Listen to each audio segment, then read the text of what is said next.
दुनिया अभी कोरोना के कोराम से पूरी तरह से उभरी भी नहीं थी कि अब दुनिया के सामने एक और संकट पैदा हो गया है। उसका नाम है मंकी पॉक्स, जो कि अफ्रीकी देशों से शुरू हुआ था और धीरे धीरे दुनिया के 20 देशों में फैल चुका है। गंभीर बात यह है कि इसने देश में भी दस्तक दे दी है। केरल में ऐसे 2 मामलों की पुष्टि हो चुकी है, जिसके बाद केंद्र सरकार ने तमाम राज्यों के लिए दिशा निर्देश जारी किए हैं कि आखिर किस तरीके से इस मुसीबत से निपटा जाए, किन चीज़ों का ख्याल रखा जाए। और इस दिशा निर्देश के बाद अगर बात करें देश की राजधानी दिल्ली की, तो LNJP अस्पताल में इस वक्त मौजूद हूँ। LNJP अस्पताल है, इसे नोडल सेंटर बनाया गया है और यहाँ पर तैयारी की जा रही है। मेडिकल डायरेक्टर जो है सुरेश कुमार, उनसे हमारी बात हुई। उन्होंने बताया कि इस मामले को देखते हुए और केंद्र सरकार की जो गाइडलाइंस है उसके पालन में अभी जो तैयारी है उसमें 6 मरीजों के लिए एक स्पेशल वार्ड तैयार किया जा रहा है। साथ ही डॉक्टर्स को इस बारे में इत्तला किया जा रहा है, बताया जा रहा है कि आखिर बीमारी क्या है और अगर ऐसा कोई मामला आता है तो उसमें किस तरीके से उसको ट्रीट करना है।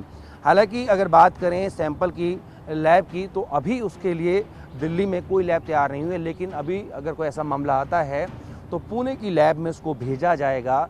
लेकिन उत्तर भारत में अभी तक इस मामले की तरह से कोई भी अगर बात करें तो ऐसा कोई केस आया नहीं है। लेकिन एहतियातन ये तैयारी कर ली गई है और ये भी कहना है मेडिकल डायरेक्टर सुरेश कुमार का कि अगर कोई मामला आता है तो उसके लिए पूरी तरीके से वो तैयारी कर रहे हैं। नोडल सेंटर जो है वो फ़िलहाल LNJP अस्पताल को बनाया गया है और अगर ज़रूरत पड़ती है तो अन्य अस्पतालों में भी इसको लेकर इस तरीके के इंतजामात हैं वो किए जाएंगे। यानी कि कुल मिलाकर अगर देखा जाए तो देश के सामने ये मंकी पॉक्स का जो मामला है ये और चिंता बढ़ाने लगा है।